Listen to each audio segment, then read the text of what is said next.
Dear student, आज हम benzylic acid rearrangement के बारे में पढ़ेंगे।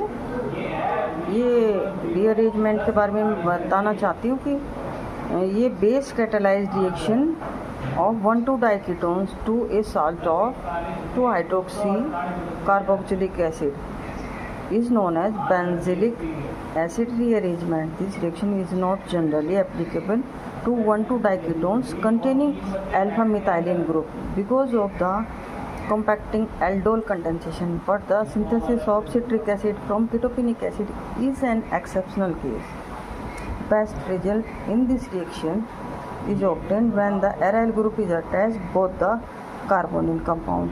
This is the benzyl on reaction with QH and in presence of ethyl alcohol in first, second on hydrolysis give benzylic acid. Now the mechanism. In first step,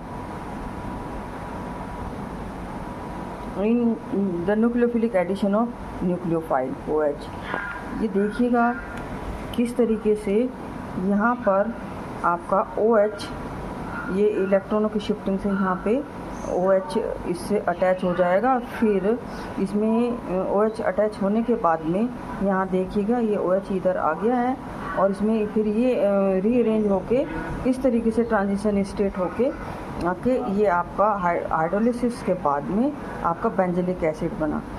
In this rearrangement, if aryl group of the carbonyl carbon has R group and the other aryl group have no any R group at ortho and para position, then migrating group is always the group which has no R group.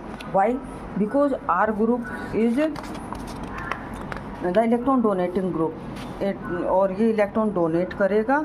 यहाँ पर देखिएगा ये methyl group और इस तरीके से जो magnetic group होगा जिस पे आर ग्रुप नहीं है वो हो जाएगा।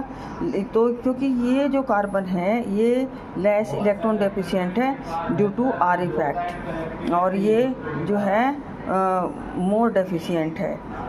तो इस तरीके से now the application of this ये है फुरफुरैल को जब हम KCN के साथ गर्म कर इसके 2 मॉलिक्यूल लेंगे तो इस तरीके से हमारा ये कंपाउंड बनेगा। उसके बाद में हम इसका ऑक्सीडेशन करेंगे तो फ्यूराइल यानी कि आपका इस तरीके से बन गया 1,2-CO दोनों ये आ गए। फिर इसके QH के साथ वो करेंगे फ्यूरिक एसिड एनायन बनेगा। फिर इसकी हाइड्रोलिसिस कर देंगे जो है हम आप ये देखिएगा।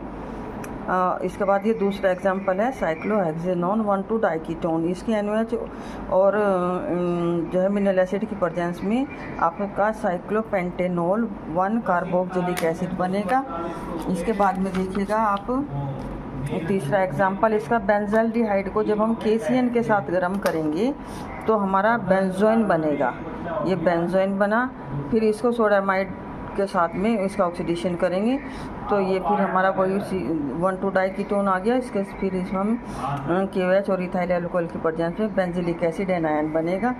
और अभी देखिएगा ये fourth example ketopinic acid. This is the formula of ketopinic acid जिसको हम NOH और मिनरल एसिड की प्रेजेंस में हाइड्रोलिसिस करेंगे तो हमारा सिट्रिक एसिड बनता है ये। अब सिमिलर जो benzylic acid rearrangement is observed when alpha haloketones not having alpha hydrogen are treated with alkoxide। जी ये देखिएगा हमारा ये आपका अल्फा हैलोकीटोन्स है और इसमें एल्कोक्साइड के साथ जब हम करेंगे तो ये इस तरीके से ये शिफ्ट होके Cl यहाँ से निकल जाएगा और आपका ये बचेगा। तो this reaction is known as semi benzilic acid rearrangement.